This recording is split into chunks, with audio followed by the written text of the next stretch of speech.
আমাদের প্রিয় মাতৃভূমি বাংলাদেশ খুব সেন্সিটিভ অ্যান্ড ক্রুশাল একটা টাইম পার করছে। আমরা আমাদের প্রিয় মাতৃভূমির জন্য আজকের কেপটাউনের মসজিদুল কুদস থেকে দোয়া করি, আল্লাহ তাআলা আমার প্রিয় মাতৃভূমি বাংলাদেশকে হেফাজত করুক। যেটাতে আমার দেশের কল্যাণ, যেটাতে আমার দশের কল্যাণ, আল্লাহ তাআলা সেই ফয়সালা করুক। বাংলাদেশে চাকরির বাজার মন্দা, ব্যবসা করতে গেলে অনেক ঝক্কি ঝামেলা, নিরাপত্তা, এটা সেটা অনেক কিছু বিবেচনা করে আমাদেরকে থাকতে হয়। আজহারী সাহেবের আগমন শুভেচ্ছা স্বাগতম কেপটাউনের পক্ষ থেকে নারায়ে তাকবীর, আল্লাহু আকবার, দিন ইসলাম দিন ইসলাম, জিন্দাবাদ জিন্দাবাদ, কুরআন হাদিসের আলো। আসসালামু আলাইকুম ওয়া রাহমাতুল্লাহি ওয়া বারাকাতুহু।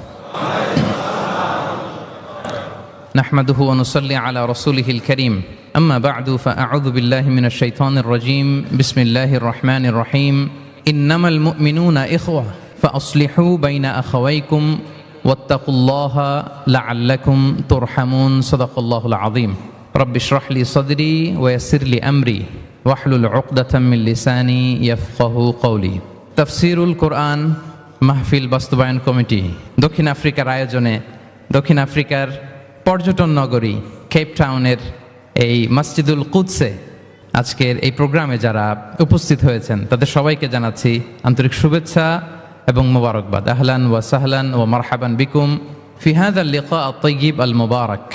সম্মানিত সুধী, এই সফরটা আমার দক্ষিণ আফ্রিকাতে ব্যক্তিগত সফর ছিল।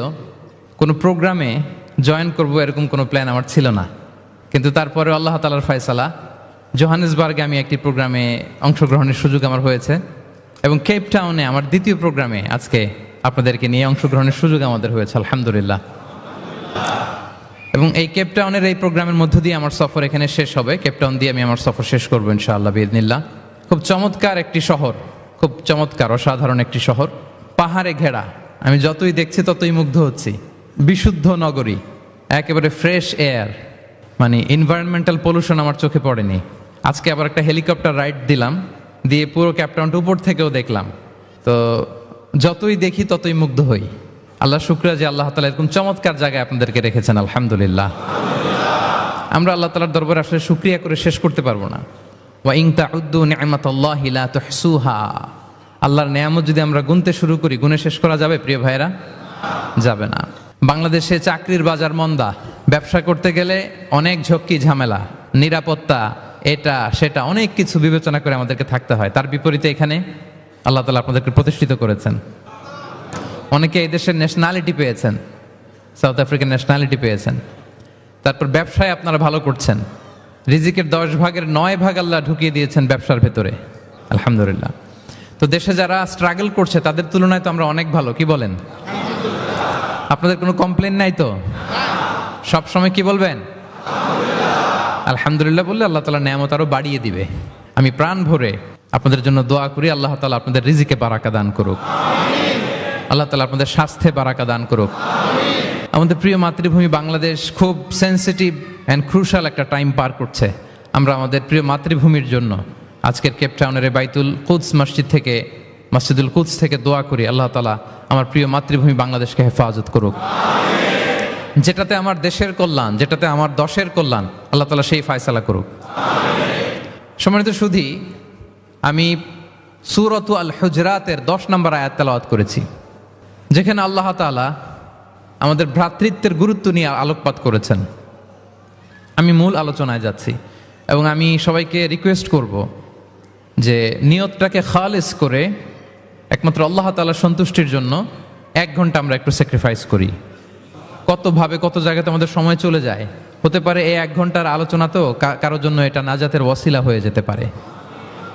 জি, আপনারা এখন যেমনি চুপচাপ নীরব, শেষ পর্যন্ত এরকম চুপচাপ নীরব থাকবেন তো? আর বিরক্ত হলে আমাকে বলবেন যে হুজুর আন না, তাহলে আমিও বেঁচে যাই। জি, মাশাআল্লাহ, তাবারাকাল্লাহ। আল্লাহ তাআলা আমাদের আশাকে, বসাকে, এই আয়োজনকে কবুল করুক। আমরা এখানে যেমনি একত্রিত হলাম, আমরা আল্লাহর জান্নাতেও যেন এমনি একত্রিত হতে পারি, আল্লাহ তৌফিক দান করুক। প্রিয় ভাইয়েরা, সূরাতুল হুজরাতের 10 নম্বর আয়াতে আল্লাহ তাআলা বলছেন ইন্নামাল মুমিনুনা ইখওয়া। আল্লাহ বলেন বিশ্বাসীরা ভাই ভাই, মুমিনরা ভাই ভাই। আমরা মুমিনরা কি? ভাই ভাই। এটা ফিল হয়, এটা ফিল করতে হবে, শুধু মুখে বললে হবে না। আমরা কিন্তু ভাই ভাই, উই আর ব্রাদার্স ইন ইসলাম। ইন্নামাল মুমিনুনা ইখওয়া, বিশ্বাসীরা ভাই ভাই। ফাসলিহু বাইনা আখাওয়াইকুম, আর এই ভ্রাতৃত্বের মধ্যে যদি কখনো টানাপোড়েন হয়, বোঝাপড়ায় সমস্যা হয়, বিরোধ হয়, তাহলে মিলমিশ করে দিও তোমরা, সেটা আপোষে মীমাংসা করে দিও। আদেশটা কার? আওয়াজ করে বলুন না, আদেশটা কার? বিশ্বাসীরা ভাই ভাই। এই ভ্রাতৃত্বের বন্ধনে যদি কখনো বোঝাপড়ায় ঝামেলা হয়, বিরোধ হয়, বিবাদ হয়, আপোষে মীমাংসা করে দিও, মিলে যেও। আর ওয়াত্তাকুল্লাহ, আল্লাহকে ভয় করো, লাআল্লাকুম তুরহামুন, তাহলে তোমরা অনুগ্রহ প্রাপ্ত হবে। এই আয়াতটাকে ঘিরে কিছু বার্তা আজকে এই ক্যাপটাউনের এই প্রোগ্রামে আমি শেয়ার করবো ইনশাআল্লাহ। তাহলে প্রথম মেসেজ হচ্ছে আমরা ভাই ভাই, উই অল আর ব্রাদার্স। মুমিনরা ভাই ভাই, আওয়াজ করে বলুন মুমিনরা। পৃথিবীতে ভ্রাতৃত্ব, ব্রাদারহুড, এটা অনেক ধরনের। এক নম্বর ভ্রাতৃত্ব হচ্ছে আল উখুয়া আল ইনসানিয়া, মানবিক দিক থেকে ভাই। যারাই মানুষ তারাই ভাই, কারণ আমাদের আদি পিতার নাম, আদিমাতা Adam and Eve. We came from the very same source, same origin, একটা জায়গা থেকে আসছে। সবার বাপ যদি একজন হয়, সবার মা যদি একজন হয়, তো আমরা সবাই কি? সুবহানাল্লাহ পড়বেন না? তাহলে ভ্রাতৃত্বের একটা রূপ হচ্ছে আল উখুয়া আল ইনসানিয়া, মানবিক দিক থেকে ভাই। সেই হিসেবে হিন্দু আমার ভাই, খ্রিস্টানও আমার ভাই, বৌদ্ধ আমার ভাই, নাস্তিক আস্তিক সবাই আমার ভাই। এটা হলো ভ্রাতৃত্বের একটা ধরন। ভ্রাতৃত্বের আরেকটা ধরন হচ্ছে আল উখুয়া আন নাসাবিয়া, বংশীয় ভাই, বংশের সম্পর্ক বা রক্তের সম্পর্ক। যেমন আমার চাচাতো ভাই, খালাতো ভাই, আরো ক্লোজে গেলে আমার আপন ভাই, মায়ের পেটের ভাই, এক রক্তের ভাই, ঠিক কিনা বলেন? এটা গেল দুই নাম্বার, এটা রক্তের সম্পর্ক। তাহলে একটা হচ্ছে মানবিক দিক থেকে সম্পর্ক ভাইয়ের, আরেকটা হচ্ছে বংশীয় বা রক্তের সম্পর্ক, আমার সিবলিং, শাকিক, আমার আপন ভাই। দুইটা গেল। তিন নাম্বার হচ্ছে আল উখুয়া আদ-দীনিয়া, দিনী ভাই। আর আমরা এটা নিয়েই কথা বলছি, আল উখুয়া আদ-দীনিয়া। ইন্নামাল মুমিনুনা ইখওয়াতুন, মুফাসসিরিন ইকরাম বলেছেন ইয়ানি ইখওয়াতুন ফিদ-দীন। মুমিনরা ভাই ভাই হচ্ছে তিন নাম্বার সেন্সে, আমরা দিনী ভাই। আমি আপনাদের কাউকে দেখি নাই, আমাকে হয়তো সোশ্যাল মিডিয়ায় দেখেছেন, কিন্তু সরাসরি হয়তো দেখেন নাই। কিন্তু এই যে আমাদের ভ্রাতৃত্ব, এটা দিনী ভ্রাতৃত্ব, দিনী ভাই। আমরা কি ভাই? এবং ইন্টারেস্টিংলি এই দিনী ভাই বা দিনী ভ্রাতৃত্ব আগের দুইটার চেয়েও মজবুত। কখনো কখনো এটা রক্তের সম্পর্ককেও ছাড়িয়ে যায়। সুবহানাল্লাহ পড়েন। বদরের যুদ্ধে এই পাশে কুরাইশরা মানে মুশরিকরা, এই পাশে মুমিনরা। এমনও হয়েছে রাসূল সাল্লাল্লাহু আলাইহি ওয়াসাল্লামের পক্ষে মুমিনদের ওখানে এক ভাই, আর আবু জাহেলের সাথে আরেক ভাই, দ্বন্দ্ব সংঘাত। এই ভাই ওই ভাইকে হত্যা করেছে দিনের কারণে। তার মানে দিনী ভ্রাতৃত্ব এটা এত মজবুত, এটা মাঝে মাঝে রক্তের সম্পর্ককেও ছাড়িয়ে ছাপিয়ে উপরে উঠে যায়। আল্লাহু আকবার। তাহলে আমাদের সম্পর্কটা হচ্ছে এরকম মজবুত সম্পর্ক। প্রিয় ভাইরা, আমরা সবাই দিনী ভাই। আওয়াজ করে বলুন কি ভাই? এবং আমাদের দৃষ্টান্ত দিয়েছেন বিষ্ণু ইসলাম। তিনি বলেছেন তোমরা সবাই দিনী ভাইয়েরা সবাই মিলে এক দেহ এক প্রাণ। আওয়াজ করে বলুন এক দেহ এক প্রাণ। শুধু মুখ দিয়ে বললেই হবে, এটা ফিল করতে হবে। আমরা সবাই এক দেহ এক প্রাণ। বিষ্ণু বলেন মাসালুল মুমিনিনা ফি তাওয়াদ্দিহিম ওয়া তারাহুমিহিম ওয়া তাআতুফিহিম মাসালুল জাসাদ। মুমিনদের ভালোবাসা সম্পর্ক, এটার দৃষ্টান্ত হচ্ছে পারস্পরিক ভালোবাসার সম্পর্ক হচ্ছে কামাসালিল জাসাদ, এটা একটা দেহের মতো। আমরা সবাই মিলে এক দেহ।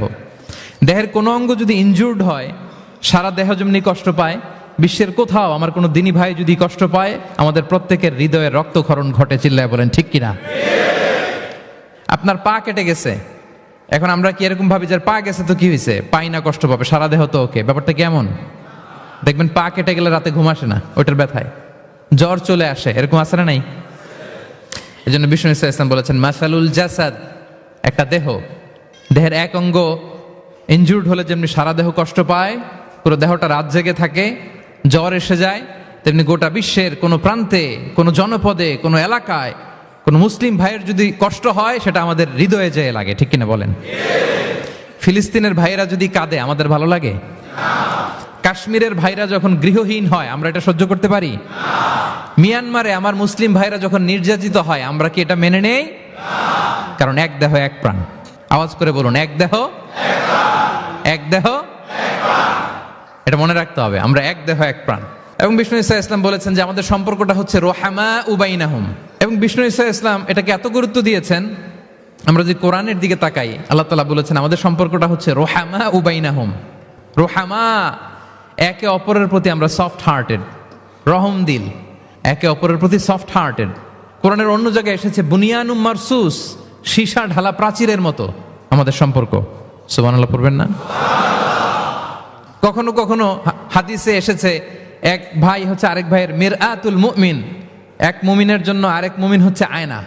আয়নার সামনে দাঁড়ালে দেখা যায় যে আমার এখানে একটা দাগ, তারপর আয়নার সামনে দাঁড়ালে আমাকে ঠিক করে নেওয়া যায়, গুছিয়ে নেওয়া যায়। তার মানে আমার সমস্যা, আমার ভুল, আমার খুঁত, আমার স্পট, এটা আয়না বলে দেয়। মুমিনরাও এরকম, এক ভাই আরেক ভাইকে সংশোধন করে দেয়। সুবহানাল্লাহ পড়েন। এবং কোরআন কখনো কখনো আমাদেরকে বলেছে যে ওয়ায়ুফিরুনা আলা আনফুসিহিম ওয়ালাউ কানা বিহিম খাসাসা, ভ্রাতৃত্বের সম্পর্কটা এমন হবে যে নিজের প্রয়োজনের চেয়েও মুমিন ভাই তার অন্য ভাইয়ের প্রয়োজনকে গুরুত্ব দিবে। পড়েন সুবহানাল্লাহ। আমার প্রয়োজন তারপর আমি না নিয়ে আমার ভাইকে দিব, এরকম নিদর্শন আমাদের মধ্যে আছে না নাই? আপনারা ইয়ারমুকের যুদ্ধের নাম শুনেছেন, হিজরি 15 সালের কথা। বিষ্ণু ঈসা ইসলামের ইন্তেকালের 4-5 বছর পরের ঘটনা। ওমরে ফারুক রাদিয়াল্লাহু তাআলা আনহু, উনি হচ্ছেন তখন আমাদের খলিফা, the second caliph of Islam, আমিরুল মুমিনিন, খলিফাতুল মুসলিমিন।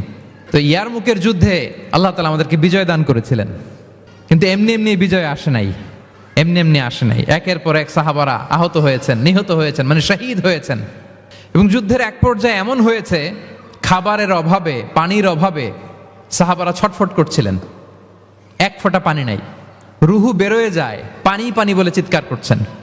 তৃষ্ণায় যখন কাতর, ওই সাহাবীর কাছে পানি নিয়ে আসা হলো, মশক দিয়ে পানি নিয়ে আসা হলো, সামান্য কিছু পানি, যে নেন। তো উনি যখন পানি খাবেন দেখতে পেলেন যে পাশে আরেক ভাই চিৎকার করে পানি পানি, এক ফোঁটা পানি দাও, চিৎকার করছে। ওই সাহাবী বলতেছেন আমার দরকার নেই, আমার ভাইকে নিয়ে আগে দাও, আমি পরে খাবো। ওই দ্বিতীয় সাহাবীর কাছে যাওয়া হলো এই মশক নিয়ে, যে আপনি একটু পানি খেয়ে তার হৃদয়টাকে শান্ত করেন, ঠান্ডা করেন। তিনি যখন পানি মুখে নিতে যাবেন, পাশে আরেক ভাই চিৎকার করছে পানি পানি, এক ফোঁটা পানি দাও। ওই সাহাবী বললেন আমাকে না, আমার ভাইকে দাও, আমার আগে আমার ভাইকে দাও। ওই সাহাবার কাছে নিয়ে যাওয়া হলো যে আপনি আগে খান। ওই সাহাবীর কাছে পানির মশক নিয়ে যেতে যেতেই উনি শহীদ হয়ে গেলেন। আবার মশক নিয়ে দ্বিতীয় সাহাবীর কাছে আসতে না আসতে দ্বিতীয় সাহাবীও শহীদ হয়ে গেলেন। প্রথম যিনি চিৎকার করছিলেন তার কাছে আবার মশক নিয়ে যেতে না যেতে তিনিও শহীদ হয়ে গেলেন। সুবহানাল্লাহ পড়বেন না? ওয়ায়ুসিরুনা আলা আনফুসিহিম ওয়ালাউ কানা বিহিম খাসাসা, নিজেদের প্রয়োজন থাকা সত্ত্বেও মুমিনরা তার অন্য ভাইয়ের প্রয়োজনকে প্রাধান্য দেয়। আল্লাহু আকবার। এই হচ্ছে আমাদের ভ্রাতৃত্বের দৃষ্টান্ত। তাহলে প্রথম মেসেজ হচ্ছে মুমিনরা ভাই ভাই, মুমিনরা। আর আমাদের দৃষ্টান্ত হচ্ছে এক দেহ এক প্রাণ, আওয়াজ করে এক দেহ এক প্রাণ। আর আমরা যদি কখনো বিবাদে জড়াই, আমরা এটাকে সংশোধন করে দেব, আপোষে মিলমিশ করে দেব, নাকি আরো লাগাই দিবেন? আচ্ছা বলেন তো, আগুন লাগলে আপনারা কি দিয়ে নিভান? ওইখানে যদি কেউ তেল ঢেলে দেয়, এই কাজ করবেন? মিলিয়ে দিব আমরা, পারা যাবে তো? প্রিয় ভাইয়েরা, ইউনিটির কোনো বিকল্প নাই, সংঘবদ্ধ থাকার বিকল্প নাই, সুসম্পর্কের কোনো বিকল্প নাই। আজকে যদি আপনি সমাজের দিকে তাকান, দেখবেন আমাদের সম্পর্কগুলো নষ্ট হয়ে যাচ্ছে পারস্পরিক।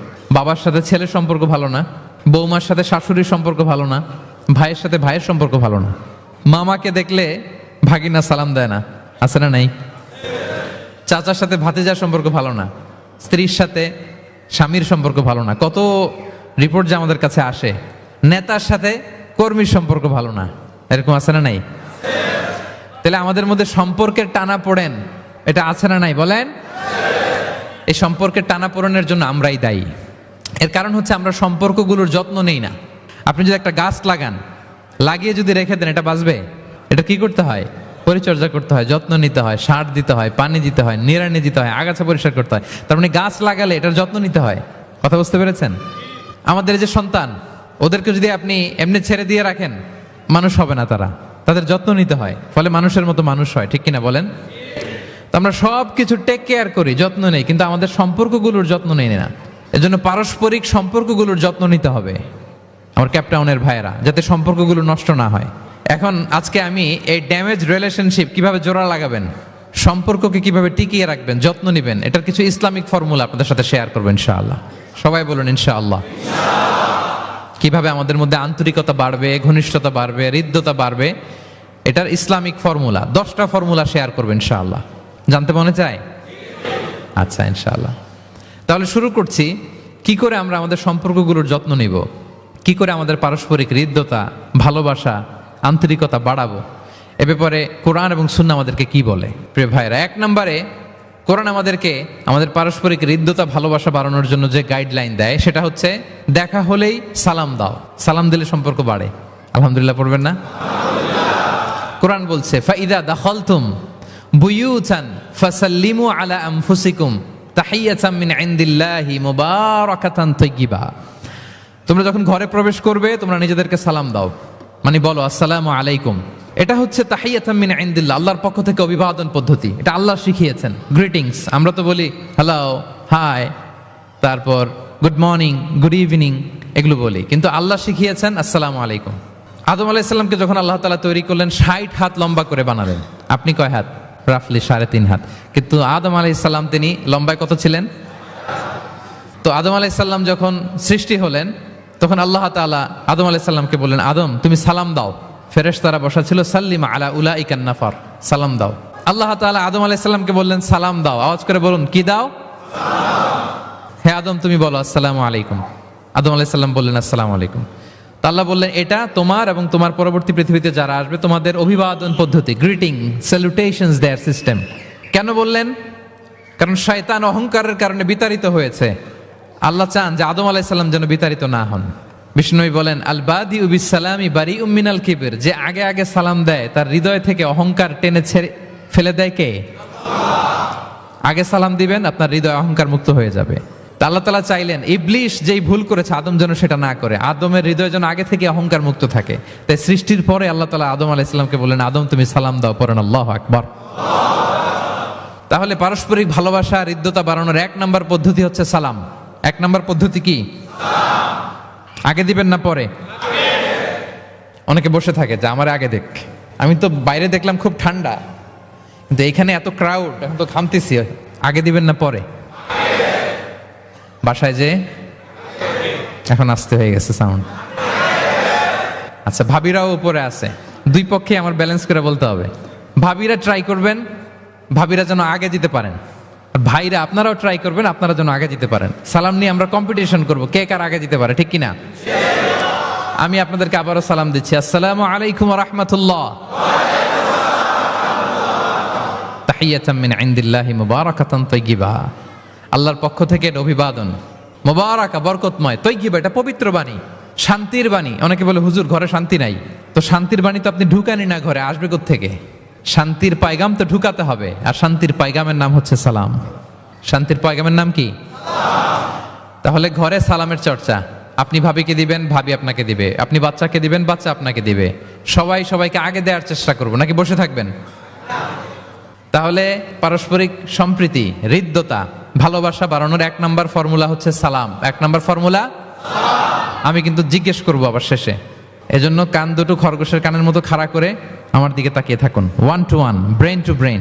মোবাইল নাই, ভিডিও নাই, ক্যামেরা নাই, শুধু এভাবে চাতক পাখির মতো তাকিয়ে থাকেন। দেখবেন যে সিনা বা সিনা, এলেম আসছে এইভাবে, হৃদয় থেকে হৃদয়ে। এলম এসেছে সিনা থেকে সিনা। 1 to 1, ব্রেন টু ব্রেন। তাহলে হৃদ্যতা, সম্পর্ক, ভালোবাসা এটা বাড়ানোর 1 নম্বর ইসলামী ফর্মুলা কি? এবং বিষ্ণু ইসলাম বলেছেন এই সালাম যদি দাও তাহলে তোমাদের পারস্পরিক ভালোবাসা বাড়বে। তিনি বললেন আওয়ালা আদুল্লুকুম আলা শাইইন ইযা ফাআলতুমুহু তাহাব্বাবতুম। হে সাহাবীরা, আমি কি তোমাদেরকে একটা টিপস শিখাই দিব না, যেটা করলে তোমাদের মধ্যে ভালোবাসা বাড়বে? সাহাবারা বললেন অবশ্যই শেখাবেন। বিষ্ণু ইসলাম বললেন আফশুস সালামা বাইনাকুম, যদি চাও নিজেদের ভালোবাসা বাড়ুক তো বেশি বেশি সালাম দাও। সরাসরি বিষ্ণু ইসলাম এটাই বলেছেন, নিজেদের মধ্যে ভালোবাসা বাড়াতে চাইলে কি দিবা? সালাম দিবা। তাহলে 1 নম্বর ফর্মুলা আমরা জেনে গেলাম। আমাদের হৃদ্যতা, ভালোবাসা এটা বাড়াতে চাইলে আমরা সালাম দিব।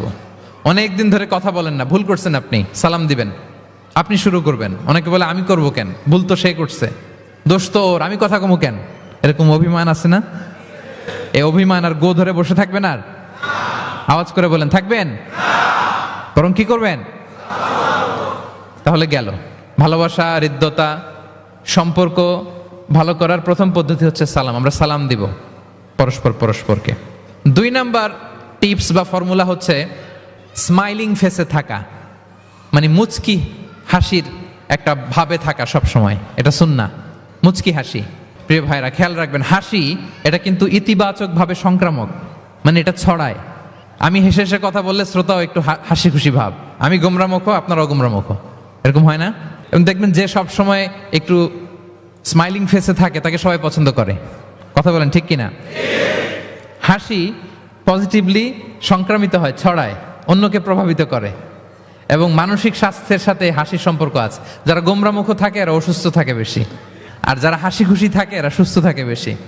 এজন্য হাসবেন তো, নাকি চেহারা গোমরা করে রাখবেন? এ দেখছেন সবার মধ্যে একটা হাসি হাসি ভাব চলে আসছে, আলহামদুলিল্লাহ বলেন।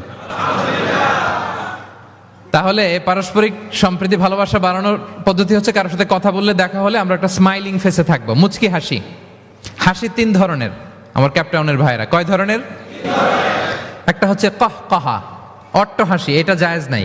এই যে আমরা ছোটবেলায় আলিফ লালার মধ্যে আলিফ লালার দত্ত হা হা হা হা করে একটা হাসি দিত না? এই হা হা হা করে এই হাসি দেয়া যাবে উদাহরণ দেওয়ার জন্য আমি বললাম আর কি। আচ্ছা, আরেকটা হচ্ছে আদ্দেহেক। আদ্দেহেক মানে স্বাভাবিক হাসি, একটু দাঁত দেখা যায়, এটা জায়েজ, এটা দেয়া যাবে। সবচেয়ে ভালো অ্যান্ড রেকমেন্ডেড অ্যান্ড সুন্নাহ হচ্ছে তাবাসসুম, মুচকি হাসি। আল্লাহু আকবার। বিষ্ণু ইসলামের চেহারা মোবারকের মধ্যে সব সময় মুচকি হাসির একটা রেশ ওনার ঠোঁটে লেগেই থাকতো।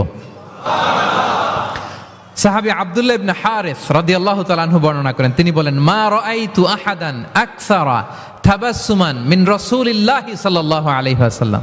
তিনি বলেন, আমি আমার জীবদ্দশায়, আমার জীবনে রাসূল সাল্লাল্লাহু আলাইহি ওয়াসাল্লামের চেয়ে বেশি কাউকে মুচকি হাসি অবস্থায় থাকতে দেখি নাই। সব সময় মুচকি হাসি, একটা স্মাইলিং ফেস।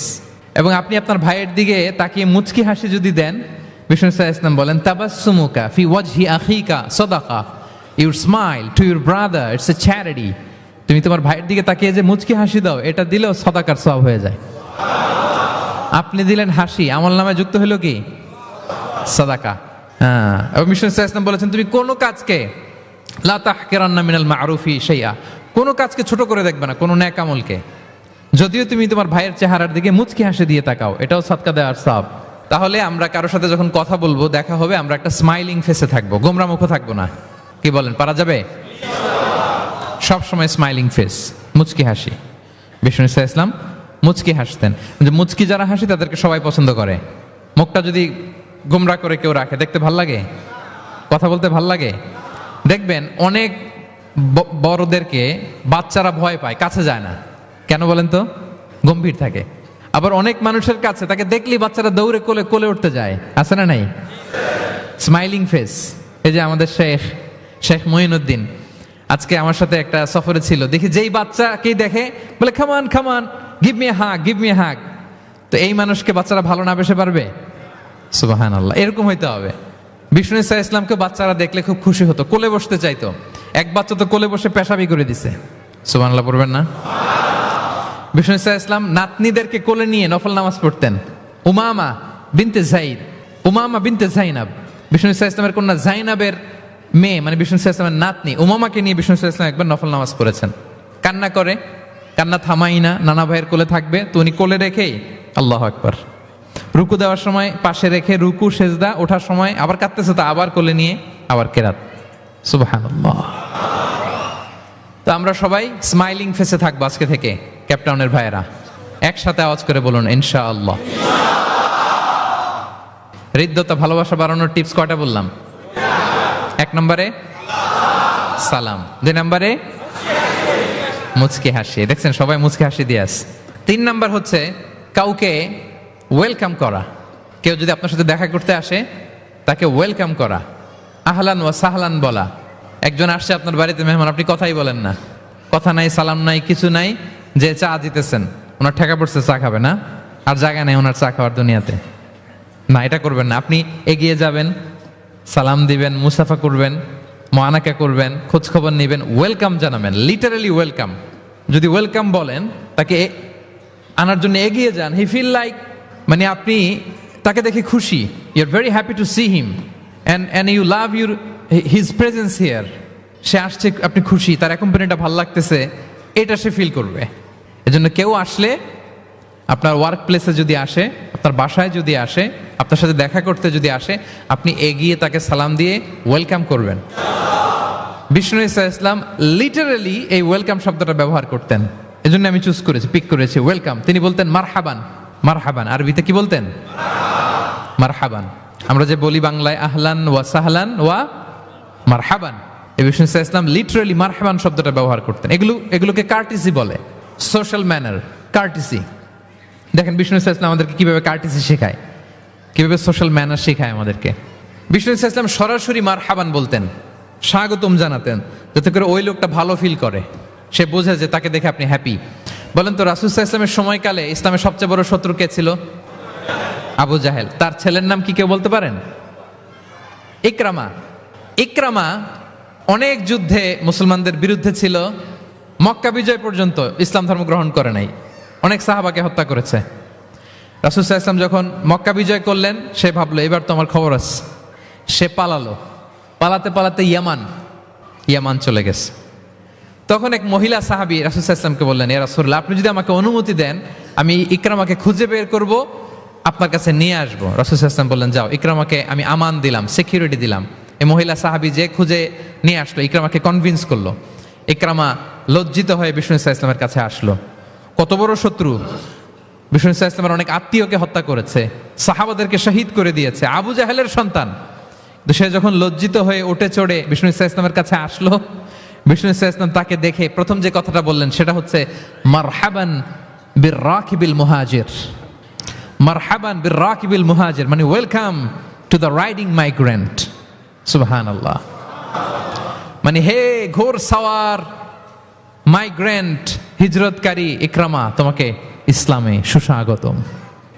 লিটারালি এই শব্দটা ব্যবহার করেছেন, মারহাবান। তাহলে বলেন তো, সে আশ্বস্ত হয়েছে না? শত্রু যদি আমান দেয়, এই দেশে ওই দেশ যুদ্ধ, ওই দেশ যদি বলে তোমার আমি মারবো না, আসো আমার এলাকায়, আমি যদি ঢুকি, আমার একটা ভয় থাকবে না? বিদ্রোহ তো করতে পারে, কি বলেন? বিষ্ণু ঈসা ইসলাম দেখা মাত্রই বললেন মারহাবান বির রাকিবিল মুহাজির, welcome to the riding migrant. সুবহানাল্লাহ। ওইখানেই দাঁড়িয়ে ইকরামা পড়ল আশহাদু আল্লা ইলাহা ইল্লাল্লাহ ওয়া আশহাদু আন্না মুহাম্মাদুর রাসূলুল্লাহ।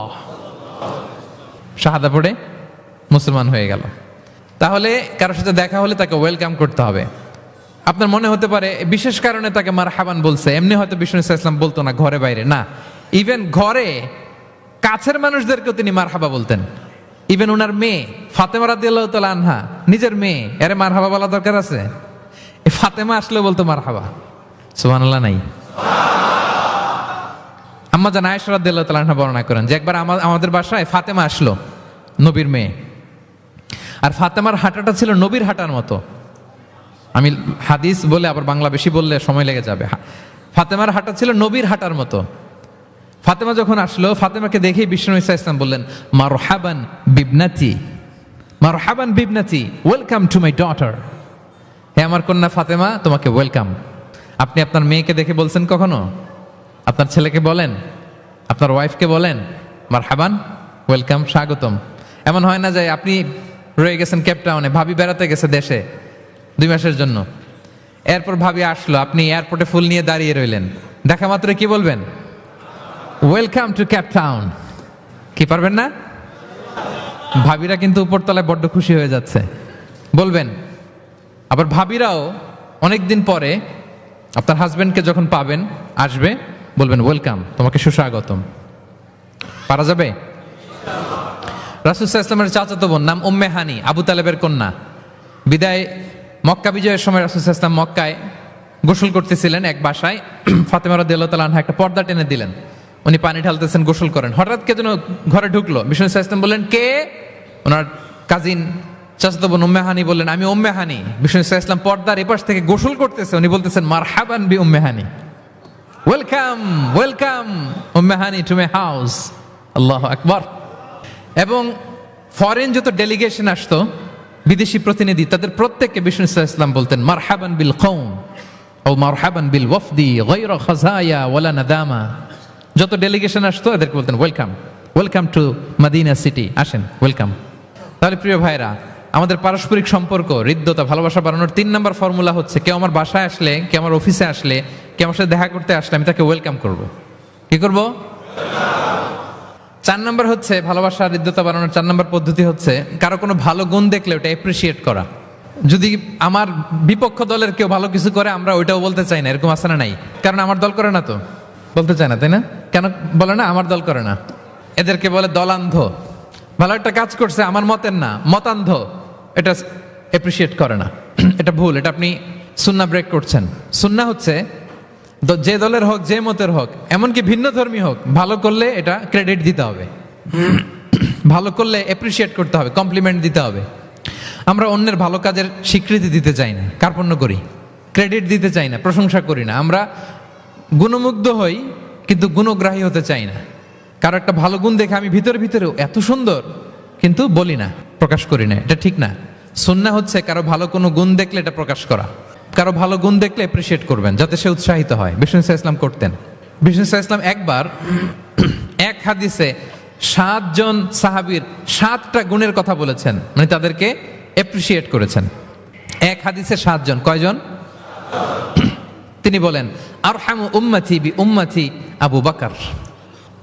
আবু বকরের সামনে বলতেছে, আমার এই উম্মতের মধ্যে সবচাইতে সফট হার্টেড পারসন হচ্ছে আবু বকর। নরম দিল, নরম দিল। কি দিল? বিষ্ণু ইসলাম যখন ইন্তেকাল করলেন, ওনাকে খলিফা বানানো হলো। তো খলিফাই তো ইমাম মসজিদে নববীর। নামাজের সময় হয়েছে, উনি দাঁড়াইছেন। একামত হয়েছে, উনি কান্নার চোটে কেরাতি পড়তে পারে না। কেন? কারণ উনি ভাবতেছে কাইফা আকুমু মাকামা রাসূলিল্লাহ, আমি কিভাবে নবীর জায়গায় দাঁড়িয়ে ইমামতি করব। গতকাল তো এখানে নবী দাঁড়িয়ে ইমামতি করেছে, আমি নবীর জায়গায় ইমাম হব কিভাবে? এই ভাবনা থেকে উনি কাঁদতে কাঁদতে ওনার তেলাওয়াতি শুনতো না, পিছনে কমপ্লেন আসছে পরে যে ওনার তেলাওয়াত আমরা শুনতে পাই না। আরহামু উম্মতি বি উম্মতি আবু বকর। এরপর বিষ্ণু বললেন ও আসাদ্দুহুম ফি আমরিল্লাহি উমর, আর আল্লাহর দিন বাস্তবায়নে সবচাইতে কঠোর হচ্ছে ওমরে ফারুক। সবচাইতে কঠোর, সবচাইতে কঠোর। বিষ্ণু বলেন ওমর, তুমি যদি কোনো রাস্তা দিয়ে হাঁটো, শয়তান যদি দেখে, শয়তান ওই রাস্তা রেখে দিয়ে অন্য রাস্তা দিয়ে হাঁটে। আবার বিষ্ণু বলেন আমার পরে কোনো নবী নাই, লা নাবিয়্যা বা'দি ওয়ালা রাসূল, আমার পরে কোনো নবী নাই, রাসূলও নাই, তবে লাউ কানা বা'দি নাবিয়্যুন লাকানা ওমর, আমার পরে নবী হওয়ার যোগ্যতা যদি কারো থাকে, আমার সাহাবী ওমরের সেই যোগ্যতা আছে। প্রভু তুমি বলেছ রাসূল দেবে না, বলনি দেবে না ওমর, বলনি দেবে না হামজা তারিক, খালিদ বিজয় সমর। প্রভু তুমি বলেছ রাসূল দেবে না। আল্লাহু আকবার।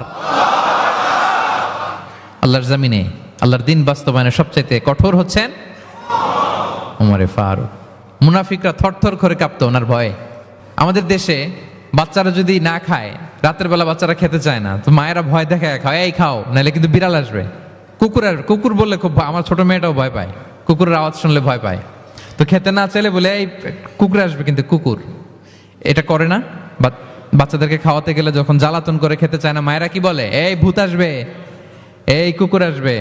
মদিনায় কি করতো জানেন? বাচ্চারা খেতে না চাইলে মায়েরা বলতো হা হুয়া ইয়াতি উমর, হা হুয়া ইয়াতি উমর, তাড়াতাড়ি খাও, এই যে ওমর আসতেছে, ওমর। What a personality. ওয়া আশাদ্দুহুম ফি আমরিল্লাহি উমর, আল্লাহর দিন বাস্তবায়নে সবচেয়ে কঠোর ছিলেন ওমর রাদিয়াল্লাহু তাআলা আনহু। ওয়া আসদাকুহুম হায়াআন উসমান, আর সবচেয়ে লজ্জাশীল ছিল আমার সাহাবীর মধ্যে কে? উনি এত লজ্জাশীল ছিলেন, উনাকে দেখে ফেরেশতারা লজ্জা পেয়ে যেত। আল্লাহ আল্লাহ, এত লজ্জাশীল, ফেরেশতারা লজ্জা পেয়ে যেত। ওয়া আকরাউহুম লিকিতাবিল্লাহি উবাই ইবনে কাব, আল্লাহর কিতাব সবচাইতে বিশুদ্ধ করে তেলাওয়াত করতে পারত উবাই ইবনে কাব রাদিয়াল্লাহু তাআলা। সবচাইতে চমৎকার করে কোরআন তেলাওয়াত করতে পারত বিশুদ্ধভাবে, কারীদের মতো করে কে? উবাই ইবনে কাব। ও আফরাদুহুম যায়েদ ইবনে সাবিত, ফারায়েজের বিধিবিধান, মানে বাবা মারা গেলে সন্তান যে ওয়ারিস হয়, দ্য ল অফ ইনহেরিটেন্স, এইটার ব্যাপারে এক্সপার্ট সাহাবী হচ্ছে যায়েদ ইবনে সাবিত রাদিয়াল্লাহু তাআলা আনহু। ওয়া আ'লামুহুম বিল হালালি ওয়াল হারামি মুআয ইবনে জাবাল, আর আমার সাহাবাদের মধ্যে হালাল হারামে স্পেশালিস্ট হচ্ছে মুআয ইবনে জাবাল। ওয়া ইন্না লিকুল্লি উম্মাতিন আমিন ওয়া আমিনু হাযিহিল উম্মতি আবু উবাইদা ইবনুল জাররাহ, সব উম্মতের মধ্যে একজন বিশ্বস্ত গার্ডিয়ান থাকে, আমার উম্মতের মধ্যে বিশ্বস্ত গার্ডিয়ান সাহাবীর নাম হচ্ছে আবু উবাইদা ইবনে জাররাহ। সুবহানাল্লাহ পড়েন। আচ্ছা, ওই সাহাবীদের সামনে দাঁড়িয়ে বিশ্বনবী যখন এই এপ্রিসিয়েশন দিচ্ছে, বলেন তো সাহাবীদের কেমন লাগতেছে? আল্লাহ, এপ্রিসিয়েশন দিচ্ছে তো এলাকার মেয়র, তাই না? এমপি, প্রেসিডেন্ট, খোদ বিশ্বনবী, খোদ। দেখেন, উনি চাইলে না বললেও পারতেন, তাদেরকে ইন্সপায়ার করার জন্য তাশজিআন তাদের প্রশংসা করেছেন, এপ্রিসিয়েশন। দেখতেছে যে আবু বকর খুব নরম দিল, তিনি বললেন। দেখতেছেন যে ইসলাম প্রচারে ওমর খুব শক্ত মজবুত, তাকে এপ্রিসিয়েট করলেন, ক্রেডিটটা তাকে দিলেন। তাহলে বিশ্বনবী ক্রেডিট দিতে কখনো কার্পণ্যতা করতেন? গুণগ্রাহী ছিলেন। কিন্তু আমরা ভালো কিছু দেখলে এটা যে ভালো এতটুকু বলতে চাই না। এরকম করবেন আর না, এরকম করবেন না। সাহাবীদের মধ্যে সবচেয়ে সুরেলা গলার সাহাবী ছিলেন আবু মুসা আল-আশআরী রাদিয়াল্লাহু তাআলা আনহু। একদিন তিনি আবু মুসাকে বলেন, আবু মুসা, তুমি যে রাতে তেলাওয়াত করো আমি কিন্তু শুনি।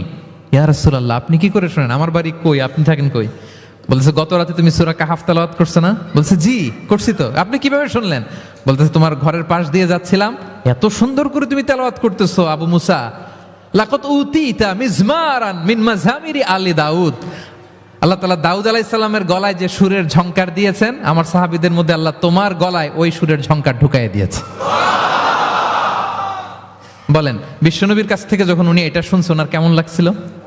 How does he feel that time? মানে ফিলিংসটা কেমন লাগছে? হ্যাঁ, আমাদেরকে তো একজন বড় কেউ প্রশংসা করলে আমরা কত খুশি হয়ে যাই। বিশ্বনবী স্বয়ং প্রশংসা করেছেন, সুবহানাল্লাহ।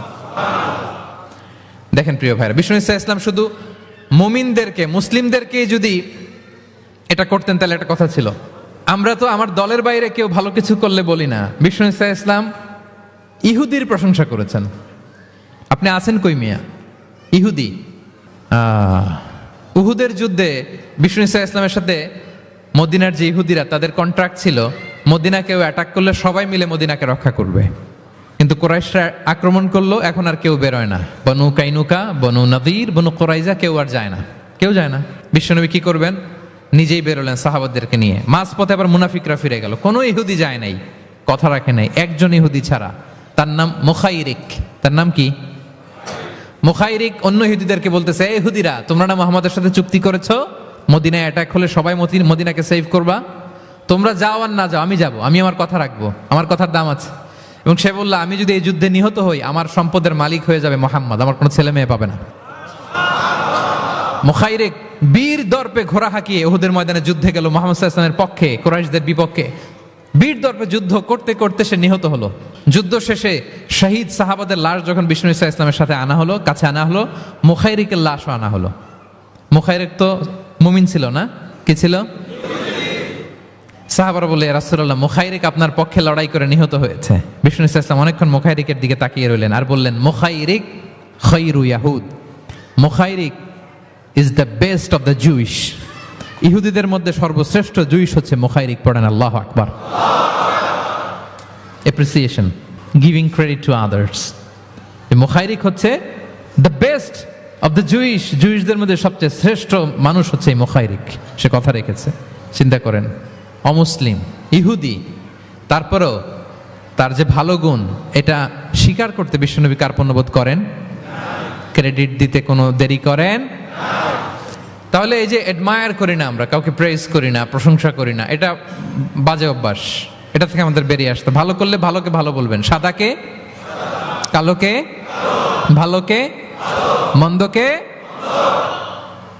বলবেন, এপ্রিসিয়েট করবেন। আপনার ছেলে একটা ভালো কাজ করেছে, এপ্রিসিয়েট করেন, বলেন যে মাশাআল্লাহ তুমি সুন্দর কাজ করছো। একটা সূরা মুখস্থ করছে, ঠিক আছে তোমাকে বাইরে আউটিংয়ে নিয়ে যাব, ওখানে আমরা ডাইনিং করব। হ্যাঁ, ভাবি সুন্দর করে একটা কিছু রান্না করছে, এপ্রিসিয়েট করবেন। আজকে কি সব ভাবির পক্ষে হয়ে যাচ্ছে নাকি ভাবিদের পক্ষে? ঘুরে ফিরে ভাবিদের পক্ষে চলে যাচ্ছে কথাবার্তা বেশি। এটা বাস্তবতা।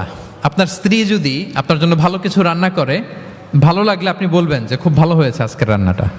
অনেকে আছে যে তার ওয়াইফ অনেক চমৎকার করে রান্না করছে কিন্তু সে কোনোদিন মুখ খুলে কিছু বলে না। এরকম আছে না নাই? এমনটা করবেন না। এবং অনেক হাজব্যান্ড হয়তো স্ত্রীর জন্য অনেক কিছু করে, গিফট এনে দেয়, অনেক স্ট্রাগল করে, অনেক কিছু করে, কিন্তু স্ত্রী মুখ ফুটে হাজব্যান্ডকে বলে না। এটা বলবেন, মুখ ফুটে বলবেন আজকে থেকে, এপ্রিসিয়েট করবেন, ভালো দেখলে এটার ভালো বলবেন, ক্রেডিট দিবেন। আমার ক্যাপটাউনের ভাইরা, পারা যাবে? কয়টা গেল? 1 নম্বরে,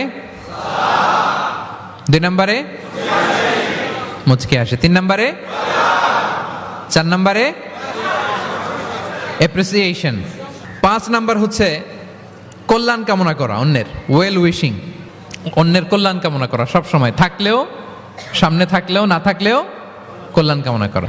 অনেকে সামনে সামনে অনেক ভালো, ভাই আপনি যে কত ভালো মানুষ, আপনারা ছাড়া আমার চলেই না, আপনি মানে অনেক ভালো, এই এলাকায় আপনার মতো ভালো মানুষ আর নাই। মানে সামনে আপনি অনেক ভালো, আপনি দাতা, আপনি সমাজসেবক, আপনি শ্রেষ্ঠ মানুষ, কিন্তু দূরে চলে গেলে আর নাই, তার বদনাম, তার ব্যাপারে অন্যদের কান ভারী করে, আরে উনি তো এমন একটা লোক, বুঝছেন কি আর বলবো, বইলে আর লাভ নাই, পারি না ভাই ওনার সাথে আর পারা যায় না, এরকম আছে না নাই? তার মানে সামনে সামনে খুব আপনি ভালো ভালো বললেন, কিন্তু সে যখন অনুপস্থিত তখন না, এটা তো শুভকামনা হয় না, এটা হয়েছে মুমিনদের শুভকামনা উপস্থিত অবস্থাতেও অনুপস্থিত অবস্থাতেও। আলহামদুলিল্লাহ বলেন।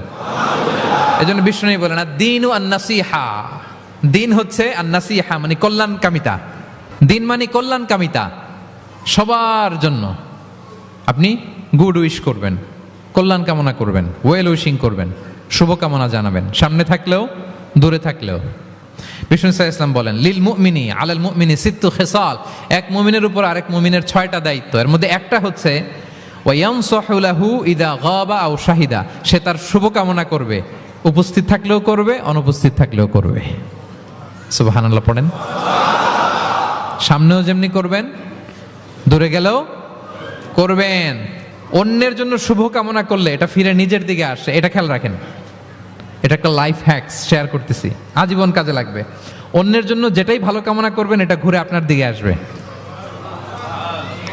অনেকে বলে হুজুর ওর জন্য দোয়া করে আমার কি লাভ, নিজের জন্য আল্লাহ আমারে মাফ করে দাও, আল্লাহ আমারে সমৃদ্ধি দাও, আল্লাহ আমার বেতন বাড়াও, আল্লাহ আমার ব্যবসায় বরকত দাও, আল্লাহ আমার ছেলেরা হাফেজ বানাও, আল্লাহ আমার বউ, আল্লাহ আমার মেয়ে, আল্লাহ আমার আমার আমার সব আমার ভালো আপনি চাচ্ছেন নিজের জন্য, অন্যদের জন্যও চান, আল্লাহ আমার সব ভাইদেরকে মাফ করো, আল্লাহ আল্লাহ আমার গোটা মুসলিম উম্মাকে তুমি বরকত দাও, কল্যাণ দাও, নেতৃত্বে আসার তৌফিক দাও, আল্লাহ সবাইকে সুস্বাস্থ্য দাও, এটা ফিরে আপনার দিকে আসবে। অন্যের জন্য শুভকামনা বহুগুণ বৃদ্ধি হয়ে নিজের দিকে রিটার্ন করে। বিষ্ণু সাল্লাল্লাহু আলাইহি ওয়াসাল্লাম এটাই বলেছেন মা মিন আবদিন মুসলিমিন ইয়াদউ লিআখিহি বিযাহরিল গায়বি ইল্লা ক্বালা লাহুল মালাকু ওয়া লাকা বিমিসলিন, কেউ যদি তার ভাইয়ের অনুপস্থিতি তার ভাইয়ের জন্য দোয়া করে, ফেরেশতারা ওই দোয়াটা তার জন্য আগে আগে করে। তাহলে অন্যের জন্য শুভকামনা করলে, দোয়া করলে লাভ না লস? ধরেন আমি মোশাররফ ভাইয়ের জন্য দোয়া করলাম যে আল্লাহ মোশাররফ ভাইকে তুমি সুস্থ করে দাও, তখন ফেরেশতারা বলে আল্লাহ যিনি দোয়া করতেছে তার যদি কোনো রোগ বালাই থাকে আগে তারে সুস্থ করে দাও। ধরেন আমি বেলায়েত ভাইয়ের জন্য দোয়া করতেছি আল্লাহ বেলায়েত ভাইয়ের এই সমস্যা আল্লাহ তুমি দূর করে দাও, ফেরেশতারা বলবে আল্লাহ যিনি দোয়া করতেছে তার যদি এই সমস্যা থাকে আগে তারে এটা দূর করে দাও। ধরেন আমি দোয়া করলাম আল্লাহ আমার এই ভাই, আল্লাহ সে গরিব, তার অর্থের বড্ড অভাব, দারিদ্রতা, আল্লাহ তুমি আমার ভাইয়ের দারিদ্রতা দূর করো। ফেরেশতারা বলে ওয়ালাকা বিমিসলিন, তোমার জন্য এটা, মানে আল্লাহ যিনি দোয়া করতেছে তার যদি অর্থের প্রয়োজন থাকে আগে তার দারিদ্রতা দূর করে দাও। তাহলে বলেন তো অন্যের জন্য দোয়া করলে লাভ না লস? অন্যের জন্য ভালো দোয়া করলে এটা নিজের দিকে আসে। কিসের দিকে আসে? তাহলে শুভ কামনা 5 নম্বরে কি? আচ্ছা 10টার মধ্যে কয়টা বলে ফেলছি? শুভকামনা নিয়ে একটা গল্প বলে আমি 6 নম্বরে যাচ্ছি। এক লোক মাগরিবের নামাজের আগে তার বন্ধুর জন্য দোয়া করতেছে, আল্লাহ আমার বন্ধুকে তুমি একটা সুন্দরী, রূপবতী, গুণবতী, নেককার, মুতিয়া, কানেতা, জামিলা, রায়েআ, একজন রূপবতী নেককার স্ত্রী দাও আল্লাহ।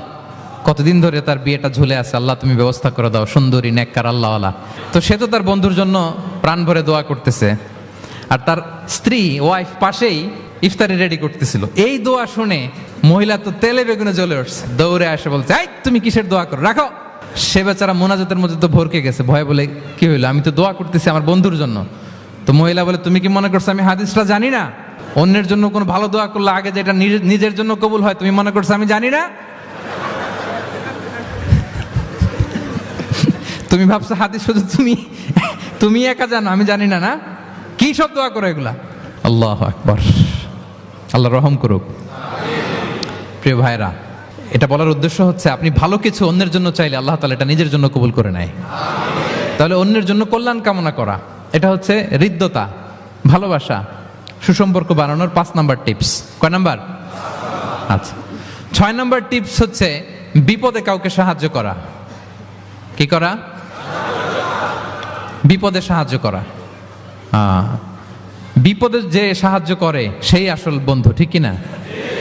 কাউকে যদি বিপদের সময় আপনি সাহায্য করেন, সে আজীবন মনে রাখবে আপনাকে। সে যদি কৃতজ্ঞ মানুষ হয়, ভালো মানুষ হয়, আজীবন আপনাকে মনে রাখবে, কখনো ভুলবে না। এবং বিষ্ণু ঈসা ইসলাম বলেন, ওয়াল্লাহু ফি আউনিল আবদি মা দামাল আবদু ফি আউনি আখি। আল্লাহ তাআলা ততক্ষণ পর্যন্ত বান্দার সাহায্যে থাকে যতক্ষণ বান্দা তার ভাইয়ের সাহায্যে থাকে। তাহলে আপনি যদি আল্লাহর সাহায্য চান, আপনার কি করতে হবে বলেন তো? আপনার ভাইকে সাহায্য করতে হবে। আল্লাহু ফি আউনিল আবদি মা দামাল আবদু ফি আউনি আখি। খেয়াল করেন কথাটার ওজন কত বেশি। আল্লাহ ততক্ষণ বান্দার সাহায্যে থাকে যতক্ষণ বান্দা তার ভাইয়ের সাহায্যে থাকে। আমি আমার ভাইকে সাহায্য করলে আল্লাহর পক্ষ থেকে সাহায্য নাজিল হবে। আল্লাহ বলে, এই বানি আদম, দাও দাও, তুমি দিলে আমি তোমারে দেব। আনফিক উনফিক আলাই, এই বানি আদম দাও, আমি তোমারে দেব। সুবহানাল্লাহ। আমরা অন্যরে দিতে চাই না, কিন্তু ওনার কাছ থেকে চাই। তাহলে আল্লাহর সাহায্য পাওয়ার প্রথম শর্ত হচ্ছে মানুষকে সাহায্য করা। কি বলেন? তাহলে 6 নাম্বার পারস্পরিক সম্পর্ক যে আমরা যত্ন নিব বলছি, এই যত্ন নেওয়ার 6 নাম্বার টিপস হচ্ছে, ভালোবাসা বাড়ানোর 6 নাম্বার টিপস হচ্ছে টু হেল্প ইন ডেঞ্জার, বিপদে সাহায্য করা। কি করা? নট নেসেসারিলি যে সবসময় টাকা দিয়েই সাহায্য করতে হবে। টাকা ছাড়া সাহায্য করা যায় না। সে জানে না কি করতে হবে, বললেন, পরামর্শ দিলেন, টাকা লাগলে কখনো টাকা দিলেন। নতুন আসছে কেপ টাউনে, কিছু জানে না, ব্যবসা বাণিজ্য কোথায় কি, একটু বুদ্ধি পরামর্শ দিলেন। এটাও কিন্তু সাহায্য। যার যেভাবে সাহায্যের প্রয়োজন, যদি আপনি আপনার ভাইয়ের সাহায্যে থাকেন, আসমান থেকে আল্লাহর সাহায্য পাবেন। বিষ্ণু ঈসা ইসলাম নবী হওয়ার আগে ওনার 5টা স্পেশাল কোয়ালিটি ছিল। কয়টা? এর মধ্যে 2টা এই পয়েন্টের সাথে যায়। সেটা হচ্ছে, আর এটা বলছে ওনার খোদ স্ত্রী, প্রথম স্ত্রী, বিষ্ণুর প্রথম স্ত্রীর নাম খাদিজাতুল কুবরা তাহেরা রাদিয়াল্লাহু তাআলা আনহা। কারো ব্যাপারে যদি সঠিক তথ্য জানতে চান, তার ওয়াইফকে নক করবেন, মানে তার স্ত্রীর কাছ থেকে রিপোর্ট নেবেন, আসলটা পেয়ে যাবেন। কয়েকটা জায়গায় নক করলে পাওয়া যায়।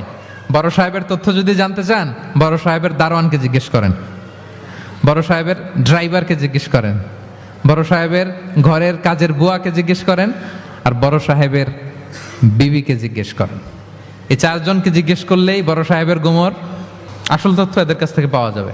বিষ্ণু ঈসা ইসলামের স্ত্রী আম্মাজান খাদিজা বলেন, বিষ্ণু ঈসা ইসলামের 5টা গুণ ছিল নবী হওয়ার আগেই।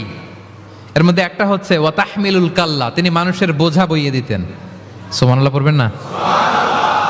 একজন লাকড়ি নিয়ে যাচ্ছে, ভারী, পিঠ কুঁজো হয়ে যাচ্ছে ব্যথায়, বিশ্বনবী নিজের কাঁধে নিয়ে ওটা বহন করে দিতেন। ওয়া তাকসিবুল মা'দুমা, অন্যের জন্য উপার্জন করতেন, নিজে ছাগল চড়ায় ওই টাকাগুলো যারা খেতে পায় না তাদের হাতে তুলে দিতেন। মা বা'আসাল্লাহু নাবিয়্যান ইল্লা রাআল গানাম, পৃথিবীতে এমন কোন নবী নাই যে নবীরা ছাগল চড়ায় নাই। সাহাবারা বললেন, ওয়া আনতা ইয়া রাসূলুল্লাহ, হে নবী আপনিও? বিষ্ণু বললেন, কুনতু আরআহা লিকারারিত লিআহলি মক্কা, আমি অল্প কিছু কিরাত, মানে অল্প কিছু পয়সার বিনিময়ে মক্কার লোকদের ছাগল চড়ায় দিতাম। He started his first career as a shepherd, রাখাল হিসেবে ক্যারিয়ার শুরু করছিলেন, ইনকামের রাস্তা। আর আমরা কাজ ভাগাভাগি করে, এটা ছোট কাজ, এটা করব না, ওইটা করব না। বিষ্ণু ইসলাম ছাগল চড়াতেন মরুভূমিতে, এবং এই উপার্জিত টাকাটা সুবিধা বঞ্চিত মানুষের হাতে তুলে দিতেন। চিন্তা করেন কি মানসিকতা ছিল বিশ্বনবী। তাহলে আপনি যদি কারোর সাথে হৃদ্যতা বাড়াতে চান, বিপদে এগিয়ে আসবেন, সাহায্য করবেন। তাহলে 6 নাম্বার হচ্ছে টু হেল্প ইন ডেঞ্জার, কেউ বিপদে পড়লে তার to extend hour helping hand to others, আমরা সাহায্যের হাত বাড়িয়ে দিব। পারা যাবে তো ইনশাআল্লাহ? কয়টা গেল? 7 নাম্বার হচ্ছে ভিজিটিং সিক, অসুস্থ ব্যক্তিকে ভিজিট করা। এটা অনেক বড় সওয়াবের কাজ, এবং এতে আপনার হৃদ্যতা বাড়বে, ওই লোক আপনাকে মনে রাখবে। বিষ্ণু ঈসা ইসলাম উনি সকালবেলা রেগুলারলি 2টা কাজ করতেন। এক হচ্ছে মদিনার বাজার ভিজিট করতে যেতেন রাফলি 10টা সাড়ে 10টার দিকে, আর ওই টাইমে উনি মদিনায় যদি কেউ অসুস্থ থাকতো তার বাসায় ভিজিট করতে যেতেন। আপনারা অসুস্থকে দেখতে জানতো না? যাবেন। বিষ্ণু ইসা ইসলাম কোনো অসুস্থের কাছে গেলে তার মাথায় হাত দিয়ে দোয়া পড়তেন। তিনি পড়তেন আল্লাহ আযহিবিন নাস, আল্লাহুম্মা রাব্বান নাস আযহিবিল বাস ইশফি আনতা শাফি লা শিফা ইল্লা শিফাউক শিফাআন লা ইগাদিরু সাকমা।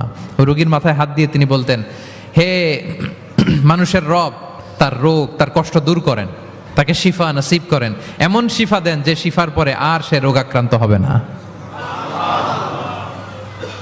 বিষ্ণু ইসা ইসলামের এক খাদেম ছিল মদিনায়, ছোট্ট বালক, কিন্তু ধর্মে ইহুদি, ধর্মে নন মুসলিমদের সাথে how should be our relationship to the people of different faith, এটা নিয়ে আমার লম্বা লেকচার আছে, শুনবেন। লম্বা, আমি একাডেমিক ওয়েতে আলোচনা করেছি, আমার ইউটিউব চ্যানেলে গেলে পাবেন। মদিনাতে এক ছোট্ট ইহুদি বালক বিষ্ণু ইসা ইসলামের খেদমত করত, এটা সেটা এগিয়ে দিত। বিষ্ণু ইসা ইসলাম কোনো কাজ থাকলে তাকে অ্যাসাইন করতেন, অ্যাপয়েন্ট করতেন, দিতেন। কিন্তু অনেক দিন হয় ছেলেটা আসে না। বিষ্ণু খুঁজলেন ওই ইহুদি বালকটা কোথায়। সাহাবারা বলল, ইয়া রাসূলুল্লাহ, সে তো অসুস্থ। সে কি? সে তো অসুস্থ। সেই বুখারীর বর্ণনা শুনেই বিষ্ণু ইসলাম তার বাড়িতে গেলেন। কার বাড়িতে? ইহুদির বাড়ি। আমরা মনে করছি শুধু মুসলিম অসুস্থ হইলেই বোধহয় দেখতে যাইতে হবে, এরকম আমরা ধারণা করে নিছি। না, অসুস্থ হলে সেবা শুশ্রূষা করা, দেখতে যাওয়া, এটা মুসলিম অমুসলিমের সাথে সম্পর্ক না। যে কোনো ধর্মের, যে কোনো বর্ণের, যে কোনো চিন্তার অসুস্থ হইলেই আপনার নেইবার, এদিকে খ্রিস্টান যাবেন, এদিকে জুইশ যাবেন, ভিজিটিং সিক ফর অল, সবার জন্য এটা। বিষ্ণু ইসলাম গেলেন, যে তার পাশে, মাথার পাশে বসলেন। বসে তিনি বললেন, ইয়া গোলাম আসলিম, হে বালক, তুমি ইসলাম ধর্ম গ্রহণ করো। এতদিন খেদমত করছে, বলে নাই। অনেকদিন খেদমত করছে, একদিনও বলে নাই। একদিনও, আজকে বলতেছে। দেখেন, বিষ্ণু ইসলাম প্রপার টাইমিং এর অপেক্ষা করতেন সবকিছুর। আমরা অনেক সময় টাইমিং বুঝি না, কখন কি বলতে হয়, কখন কি করতে হয়, কতটুকু বলতে হয়, কোথায় যে থামতে হয়, এই কমন সেন্সটা অনেকের নাই। হ্যাঁ, আমি তো হিন্দুদেরকে পাইলে ইসলামের কথা বলিই না, আমি যে তুমি শাহাদা পড়ো, এটা কখনো বলি না। আমি ইসলামের বিউটি শুধু তুলে ধরি, যে এটা এমন, এটা এমন, কিন্তু তুমি শাহাদা পড়ো এটা বলি নাই। কত লোক যে আমার কাছে আসছে শাহাদা পড়ার জন্য, হিসাব নাই, হিসাব নাই। এখন তো পাবলিকলি করি না কিছু ইস্যুর কারণে, কারণ প্রপার টাইমিং লাগবে। এতদিন খেদমত করলো বিশ্বনবী, একদিনও তাকে শাহাদা পড়তে বলে নাই, আজকে বলতেছে প্রপার টাইমিং। যখন বিশ্বনবী বললেন, ইয়া গোলাম আসলিম, ইসলাম ধর্ম গ্রহণ করো, ছোট্ট বাচ্চা ফানাযারা ইলা ওয়াজহি আবি, তার বাবার দিকে তাকালো, মানে বুঝাতে চাইলো যে বাবা আমি কি করব। তখন বাবা বলল, আতিয়া আবুল কাসিম। বিশ্বনবীর উপাধি ছিল আবুল কাসেম, বড় ছেলের নাম কাসেম, তো ছোটবেলায় মারা গেছে। বাবা বলল, আবুল কাসেম যা বলে তাই শোনো। কারণ এতদিনে ছেলের কাছ থেকে রিপোর্ট নিয়ে বুঝে গেছে তো এটা কে, এটা যে রাহমাতাল লিল আলামিন, এটা যে বিশ্বনবী, এটা যে দ্য লাস্ট মেসেঞ্জার, এটা বাবা মিলাই ফেলছে। বাবা বলে, আতিয়া আবুল কাসেম, আবুল কাসেমের অনুসরণ করো। বিষ্ণু বললেন, পড়ো আশহাদু আল্লাহ ইলাহা ইল্লাল্লাহ ওয়া আশহাদু আন্না মুহাম্মাদান আবদুহু ওয়া রাসূলুহু। ছোট্ট বাচ্চাটা পড়তে আরম্ভ করলো, আশহাদু আল্লাহ ইলাহা ইল্লাল্লাহ ওয়া আশহাদু আন্না মুহাম্মাদান আবদুহু ওয়া রাসূলুহু। মৃত্যুর আগে সে শাহাদা পড়ে ফেললো।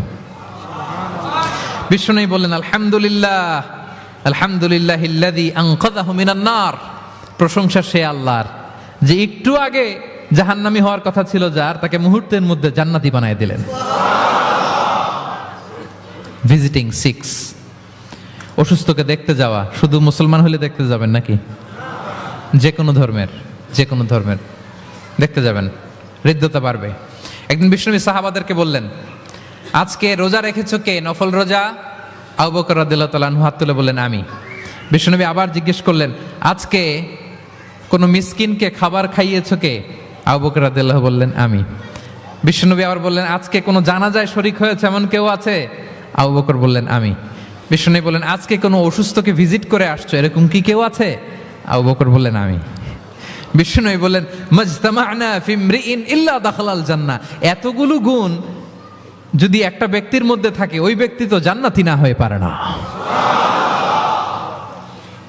ভিজিটিং সিক, অসুস্থকে দেখতে যাওয়া, যদি এটা করেন তাহলে আপনাদের পারস্পরিক হৃদ্যতা, ভালোবাসা বাড়বে। এবং এটা জাতি, ধর্ম, বর্ণ নির্বিশেষে যে কোনো লোক অসুস্থ হলে আমরা ভিজিট করতে পারি, যাবেন কিছু গিফট নিয়ে যাবেন, কমলা নিয়ে যাবেন।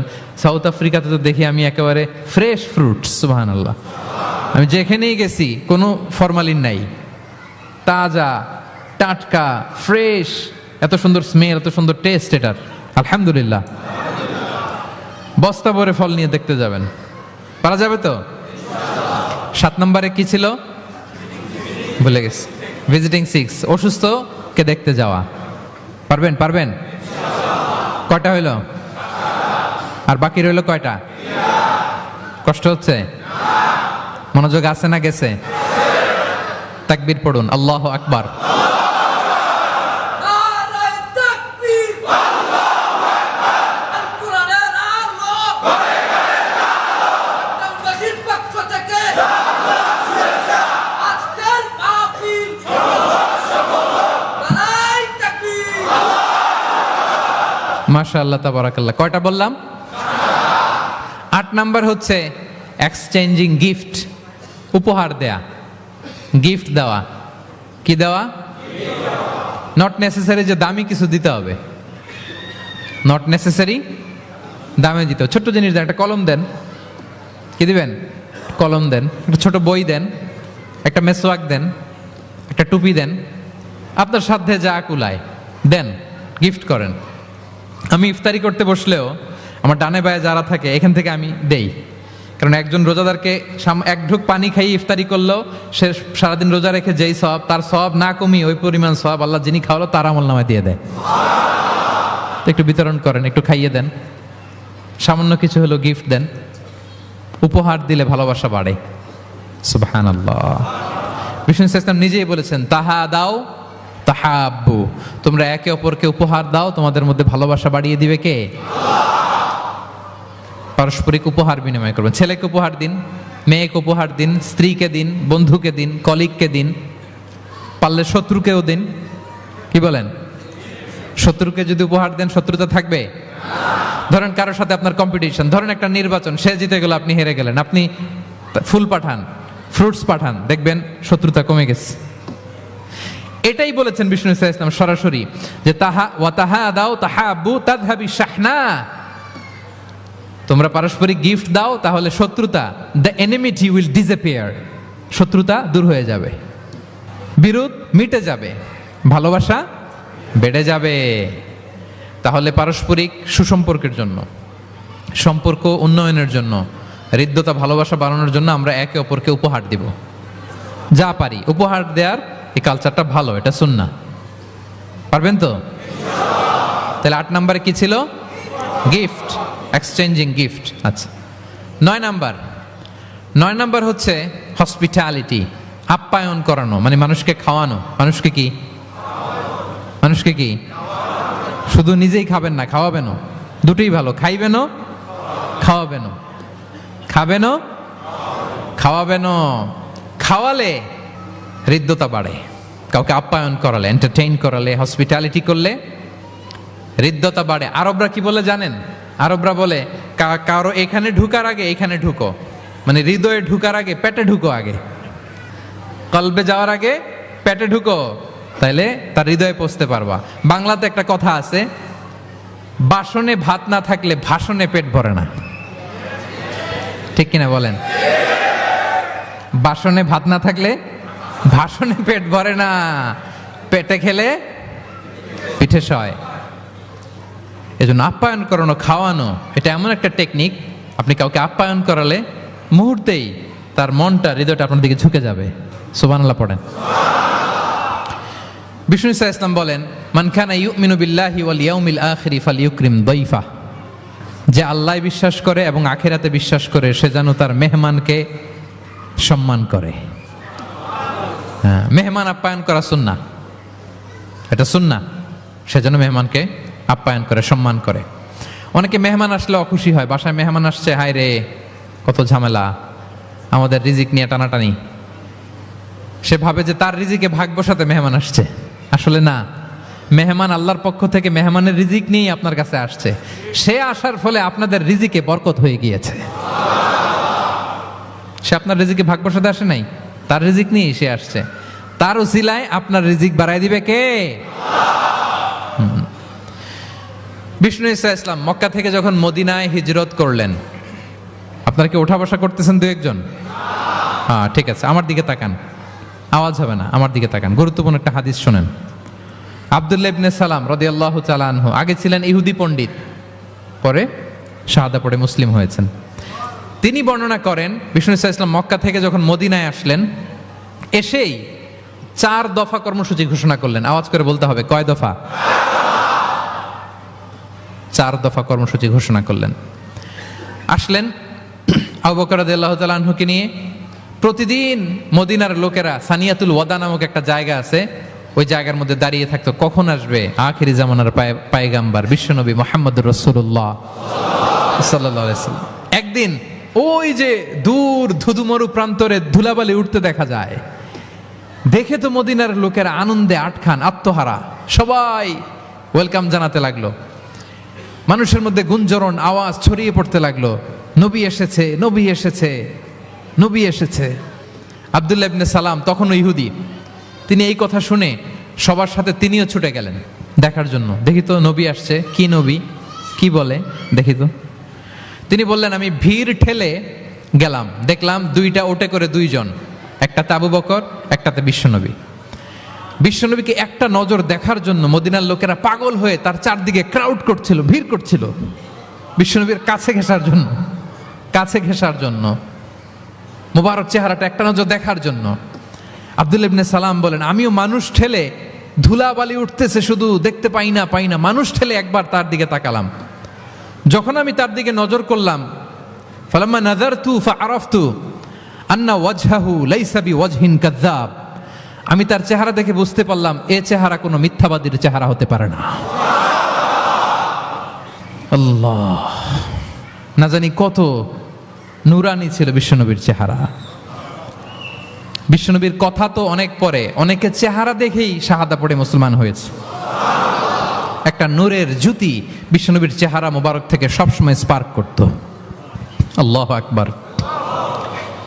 হেরা হতে হেলে দুলে নুরানি তনু ওকে আসে হায়, সারা দুনিয়ার হেরে মেরে পর্দা খুলে খুলে যাই, সে যে আমার কমলিওয়ালা কমলিওয়ালা, সে যে আমার কমলিওয়ালা কমলিওয়ালা। তার ভাবে বিভোল রাঙ্গা পায়ের তলে, পর্বত জঙ্গম টল মল টলে, তার ভাবে বিভোল রাঙ্গা পায়ের তলে, পর্বত জঙ্গম টল মল টলে, খুরমা খেজুর বাদাম জাফরানি ফুল ঝরে ঝরে যায়, সে যে আমার কমলিওয়ালা কমলিওয়ালা, সে যে আমার হেরা হতে হেলে দুলে নুরানি তনু ওকে আসে হায়, সারা দুনিয়ার হেরে মেরে পর্দা খুলে খুলে যাই, সে যে আমার কমলিওয়ালা কমলিওয়ালা, সে যে আমার কমলিওয়ালা কমলিওয়ালা। আল্লাহু আকবার পড়েন। ফালাম্মা নাযারতু ইলা ওয়াজহিহি আরাফতু আন্না ওয়াজহাহু লাইসা বিওয়াজহিন কাযযাব। আব্দুল্লাহ ইবনে সালাম বলেন, মানুষের ভিড় ঠেলে আমি যখন বিশ্বনবীর চেহারাটা দেখলাম, আমার মন বলে দিল এ চেহারা কোনো মিথ্যাবাদীর চেহারা হতে পারে। বিশ্বনবী মানুষের ভিড় দেখে ছোট্ট একটা ভাষণ দিলেন। তিনি বললেন, আইয়ুহান নাস, ওহে মানব সকল। 4 দফা কর্মসূচির ঘোষণা। তিনি বললেন, আইয়ুহান নাস আফশুস সালাম, বেশি বেশি সালাম দাও, ওয়া আতঈমুত তাআম, বেশি বেশি মানুষকে খাবার খাওয়াও, ওয়াসিলুল আরহাম, আত্মীয়তার বন্ধনকে অটুট রাখো, ওয়াসাল্লু বিল লাইলি ওয়ান নাসু নিয়াম, মানুষ যখন ঘুমিয়ে থাকে রাত জেগে সালাত পড়ো, তাদখুলুল জান্নাতা বিসালাম, তাহলে সহজে শান্তিতে আল্লাহর জান্নাতে ঢুকে যাবে।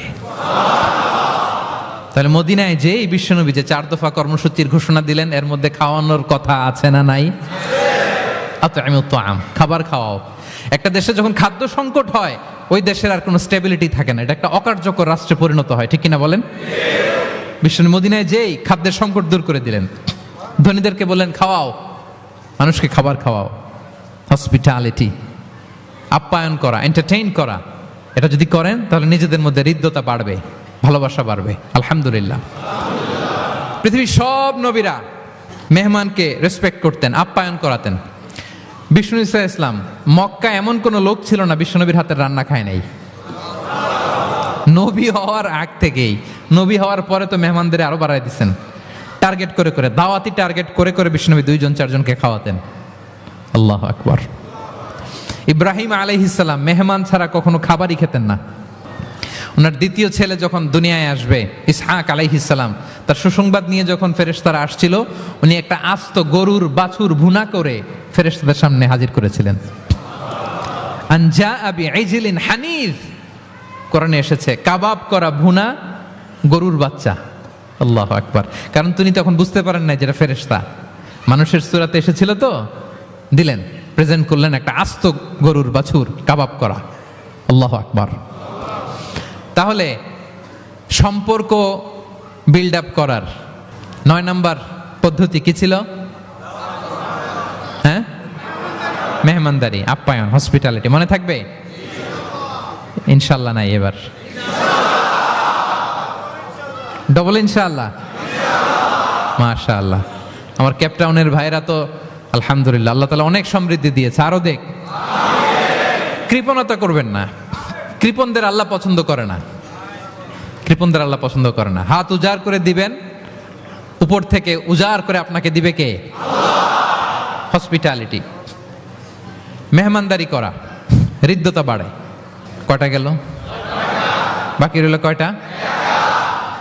10 নম্বর। 10 নম্বর হচ্ছে রিকনসিলিয়েশন, সেটেলমেন্ট, মিলিয়ে দেয়া, যেটা দিয়ে আয়াত শুরু করেছি। 2 জন ঝগড়া লাগছে, দূর থেকে লাগাই দিব আমরা, নাকি? অনেকে কিন্তু দূর থেকে মজা নেয়, ওই যে এটা লাগছে 2টা আরো লাগুক, আরেকটু হাতাহাতি, ঘুষাঘুষি, কিলাকিলি, মারামারি, মামলা হামলা, আছে না নাই? দূর থেকে অনেকে কি নেয়? মজা নেয়। এটা মুনাফিকের আলামত, এটা করবেন না। বরং আপনি মিলিয়ে দেওয়ার চেষ্টা করবেন।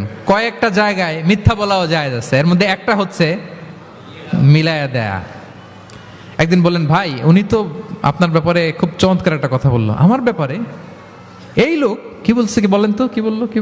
তখন আপনি বললেন, আরে এই তো উনি তো বলতেছে আপনি নাকি এরকম খুব ভালো, এই সেই। সে তো খুশিতে বাকবাকু। বাহ, আমি তো এতদিন এটারে খারাপ মনে করছিলাম। এত ঝগড়াঝাটি, বাইরে বাইরে আমার প্রশংসা করে, আলহামদুলিল্লাহ ভালো, দেখি কি হয়। ওরে যে আবার একদিন বললেন, আরে ভাই ওনার সাথে দেখা, কথা প্রসঙ্গ তো আপনার ব্যাপারে বলতে যে বললো আপনি নাকি এরকম করছিলেন, ভালো একটা কাজ।